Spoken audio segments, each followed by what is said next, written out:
পেটের জ্বালা বড় বালাই কথাটা আক্ষরিক অর্থে একেবারেই ঠিক। কারণ রাতের অন্ধকারে গায়ের জোর দেখিয়ে আটা মিলের আটা লুট করে খেলো আস্ত লুটেরা।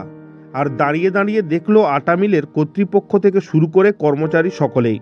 কারোর বিন্দুমাত্র সাহস হলো না আটা লুটেরাকে রুখে দেওয়ার, কারণ তার শক্তির কাছে সকলেই নগণ্য। অবশ্যই জানতে ইচ্ছা করছে কে এই আটা লুটেরা। আটা লুটেরাকে সকলে রামলাল নামে চেনে।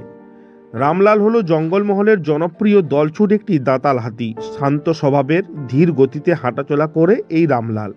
কিন্তু খিদে পেলেই তখন সে আর নিজের খিদের জ্বালা আটকাতে পারে না। খিদা মেটানোর জন্য কখনো কারো বাড়িতে হানা দেয়, কখনো আবার জাতীয় সড়ক বা রাজ্য সড়ক আটকে চলমান গাড়ি থেকে খাবার সন্ধান করে। বৃহস্পতিবার গভীর রাতে হঠাৎ করে খিদার জ্বালা সহ্য করতে না পেরে জঙ্গল থেকে বেরিয়ে আটা মিলে হানা দেয় রামলাল। ঝাড়গ্রাম থানার অন্তর্গত গাড্র এলাকার একটি আটা মিলের দরজা ঠেলে ঢুকে যায় রামলাল।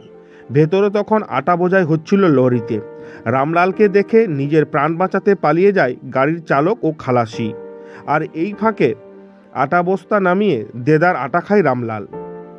রামলাল এই ধরনের আচরণ এই প্রথম নয়। মাঝে মধ্যে রামলালকে দেখা যায় লোধাশুলি থেকে ঝাড়গ্রাম আসার 5 নম্বর রাজ্য সড়কের উপর জঙ্গল থেকে বেরিয়ে দাঁড়িয়ে রয়েছে।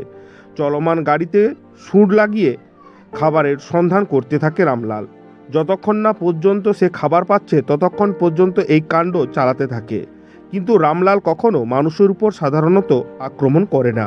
তার পেটের জ্বালা মিটলেই সে শান্ত হয়ে জঙ্গলে ফিরে যায়। ঝাড়গ্রাম থেকে বুদ্ধদেব বেরার রিপোর্ট, লোকাল 18 বাংলা।